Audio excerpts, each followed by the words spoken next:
Everyone welcome back to the channel.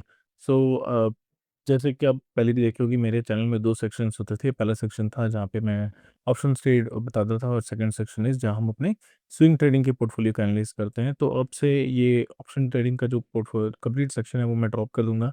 मैं option trading के section को इसलिए नहीं कंटिन्यू कर रहा हूँ क्योंकि मैं पर्सनली ट्राई कर रहा हूँ स्विंग ट्रेडिंग में कम्प्लीटली शिफ्ट होने का। ऑप्शन ट्रेडिंग में रोक रहा हूँ क्योंकि बहुत ज़्यादा टाइम जाता है ऑप्शन ट्रेडिंग करने में, मॉनिटर करने में। Almost the whole day is spent on that. और जो रिटर्न है वो स्विंग ट्रेडिंग के मुकाबले बहुत ज़्यादा अमेजिंग नहीं है। इवन दो थोड़ा बेटर रिटर्न ऑप्शन ट्रेडिंग में बनता है, बट लॉस भी उस तरह ही होता है। तो स्विंग ट्रेडिंग एक सेफ पोर्टफोलियो। तो I will going to be working on swing trading more, completely on swing trading from today. थोड़े चेंजेस मैं करूंगा स्विंग ट्रेडिंग में। आइए देखते हैं कौन से चेंजेस मैं प्लान कर रहा हूँ। सबसे पहले पोर्टफोलियो देखते हैं।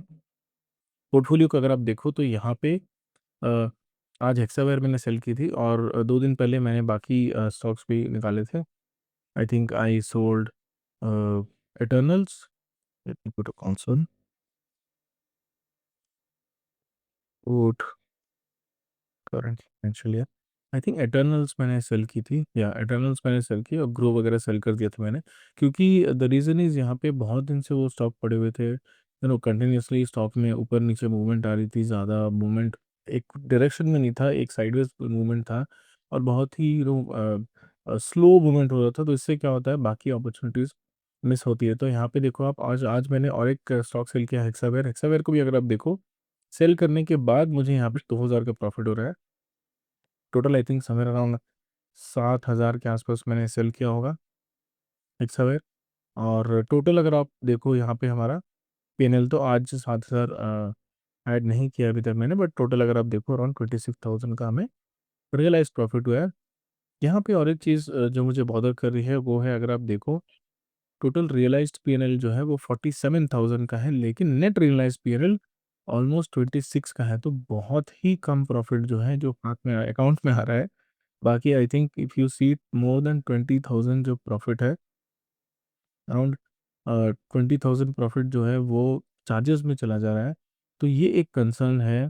इसीलिए मैंने कुछ स्टॉक सेल किए हैं। तो अगर आप देखो तो ये एक कंसर्न है जो मुझे पता नहीं किस तरह से मैं इसको डील करूँगा। क्योंकि अगर आप देखो, मैं सारे एमटीएफ पोजीशंस लेता हूँ और इससे फ़ायदा ये होता है कि 4 लाख के अकाउंट पे आप 12 लाख 10 लाख का पोजीशंस ले सकते हो। प्रॉफिट भी उसी तरह होता है, लॉस भी उसी तरह से होता है। तो आप जो है ना, रिस्क मैनेजमेंट अगर अच्छी हो और अगर आप प्रॉफिटेबल हो तो यहाँ पे आपको बहुत अच्छा प्रॉफिट बन सकता है। But on the other and आपको इस तरह के चार्जेस भी देने पड़ते हैं। जो चार्जेस है वो थोड़े कंसर्निंग है। वो देखना होगा कि क्रेडिट डेबिट जो है वो ज़्यादा हो रहा है और कितना चार्जेस किसके लिए जा रहा है, ये मैं बैठ के एनालाइज करूँगा।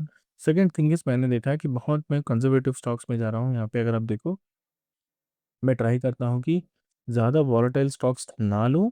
उसका रीज़न ये भी है कि ज़्यादा वॉलेटाइल स्टॉक्स में अगर मैं एमटीएफ पोजीशन भी लेता हूँ तो वॉलेटाइल स्टॉक्स में मुझे इश्यू आ सकता है। और उसका पॉजिटिव साइड तो ये है कि ज़्यादा वॉलेटाइल स्टॉक्स नहीं लेने पे मुझे एक बेटर स्टॉक मिलता है। स्टॉक ग्रेजुअली मूव करता है, थोड़ी सेफ्टी नेट ज़्यादा होती है। लेकिन अगर आप उसका डाउन साइड देखो तो आई think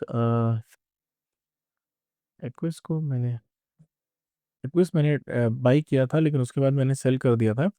I think somewhere around 200 यहाँ पे मैंने कहीं पे बाई किया था, 190 180 इस जगह मैंने कहीं बाई किया था, मुझे याद नहीं है। लेकिन इस पॉइंट पे मैंने बाई किया था। अगर यहाँ से अगर मैं ओनली कैश पोजीशन लेता, मैं एमटीएफ नहीं लेता और मैं उसको होल्ड करके रख सकता था, तब यहाँ पे मुझे एक अच्छा प्रॉफिट होता। ऑलमोस्ट 27-28% का प्रॉफिट होता। इवन दो अगर मैं 1 लाख का पोजीशन ले रहा हूँ और मैं 30,000 पे कर रहा हूँ, तो 20 sorry what was it 28% is around 10,000। लेकिन यहाँ पे क्योंकि वॉलेटिलिटी इतनी ज़्यादा है कि मैं अपने एमटी पोजीशन होल्ड नहीं कर सकता। अगर मैं कर पाता तो इट इज़ फाइन, 30,000 का प्रॉफिट होता। तो ये जो डाउट है वही मेरे दिमाग में घूम रहा है। उसका क्या सॉल्यूशन है मुझे नहीं पता। करना है कि नहीं करना है, ये मैं बैठ के वीकेंड को सॉर्ट करूँगा। और मे बी थोड़े एग्रेसिवली मैं स्टॉक्स को पिक करना शुरू करूँगा।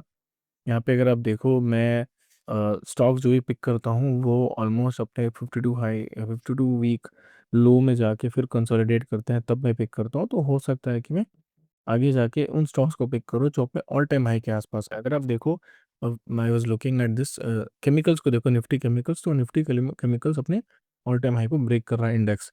तो अगर आप बाकी स्टॉक्स को भी देखो तो स्टॉक्स भी बहुत अच्छा दिख रहा है यहाँ पे। अगर आप देखो आती इंडस्ट्रीज हुआ, ये सब हुआ, तो स्टॉक्स भी बहुत अच्छे दिख रहे हैं अभी फिलहाल बाई करने के लिए। लॉरस लैब आपने ऑब्वियसली देखा होगा, लॉरस लैब तो बहुत अच्छा परफॉर्म कर रहा है, ऑलमोस्ट 50% मूव कर गया है कुछ मंथ्स में वो। लेकिन अब बहुत देखो, बहुत सारे अदर स्टॉक्स भी यहाँ पे अच्छा मूवमेंट कर रहे हैं, यहाँ पे एक पॉजिटिव मूवमेंट कर रहे हैं। तो इस तरह के स्टॉक्स में टच नहीं करता हूँ, क्योंकि अगर आप देखो फॉर एग्जांपल ये स्टॉक देखो, आई सुमितोमो केमिकल आयन, मुझे पता भी नहीं है कौन सा स्टॉक है, बट यहाँ पे अगर आप देखो टोटल मूवमेंट, इस पर्टिकुलर वीक का जो मूवमेंट था वो top to bottom that was somewhere around 24%। तो 24% बहुत बड़ा एरिया होता है। अगर यहाँ पे मैं स्विंग ट्रेडिंग के लिए इसको ऐड करूँ तो मैं इसको होल्ड नहीं कर पाऊंगा, क्योंकि मैं 5% का स्टॉप लॉस रखता हूँ। तो ये एक इशू हो रहा है, तो ये मुझे देखना होगा कि किस तरह से हम इसको डील करेंगे। क्या हम छोटे कैपिटल डिप्लॉय करेंगे, जो अभी मैं करता हूँ। अभी अगर आप देखो तो मैं जो बहुत वॉलेटाइल स्टॉक्स है जैसे भारत कूल है, इसमें मैंने छोटा कैपिटल डिप्लॉय किया है। एमटीएफ पोजीशन पे ही मैंने 59,000 इन टोटल डिप्लॉय किया है। लेकिन क्या ये एक अच्छी स्ट्रैटेजी है या नहीं है, ये तो मुझे देखना होगा, क्योंकि चार्जेस यहाँ पड़ रहे हैं। प्रॉब्लम क्या है कि चार्जेस यहाँ बहुत ज़्यादा पड़ रहे हैं, तो चार्जेस को अवॉइड करने के लिए I will have to see how to know make sure that कि मैं इतने चार्जेस ना दूँ, या तो स्टॉक्स बहुत जल्दी परफॉर्म करे और जितना जल्दी मुझे रिटर्न मिले मैं उससे निकल जाऊं। जैसे आई थिंक एनएसडीएल को आप देखोगे तो एनएसडीएल में सबसे बड़ा प्रॉब्लम ये हुआ था। ओके, एनएसडीएल को यहाँ मैंने बाई किया था।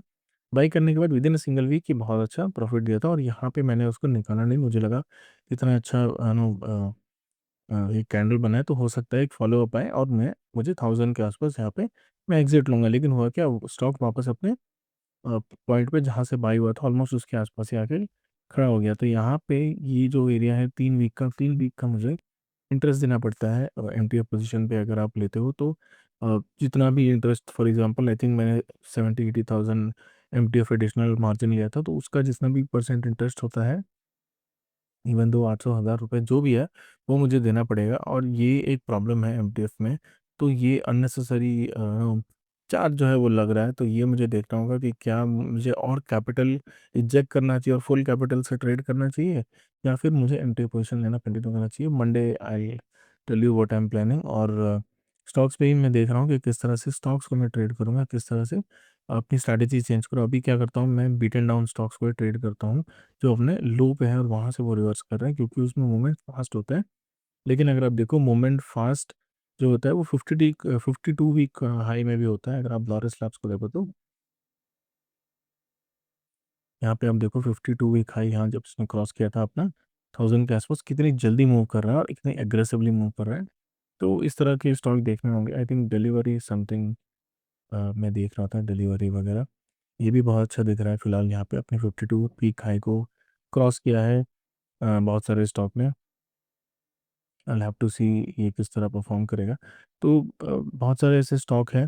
I think one more I am looking is GMR airport, या फिर किम्स को देखा था मैंने। हाँ, किम्स भी अपने 52 वीक हाई को क्रॉस किया है, तो यहाँ से किम्स में भी हो सकता है कि हमें एक अच्छा प्रॉफिट देखने को मिले। तो मैं वही ट्राई कर रहा हूँ कि कौन सी स्ट्रैटेजी सबसे अच्छी होगी, क्योंकि जब 52 वीक हाई में स्टॉक होता है तो यहाँ पे स्टॉप लॉस भी बहुत जल्दी हिट होता है।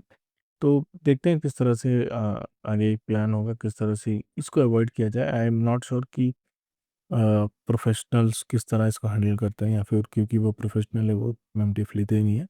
तो देखते हैं किस तरह से ये परफॉर्म करेगा। बाकी मंडे को मैं आपको बताऊंगा लिस्ट जो कि कौन से मैं देख रहा हूँ।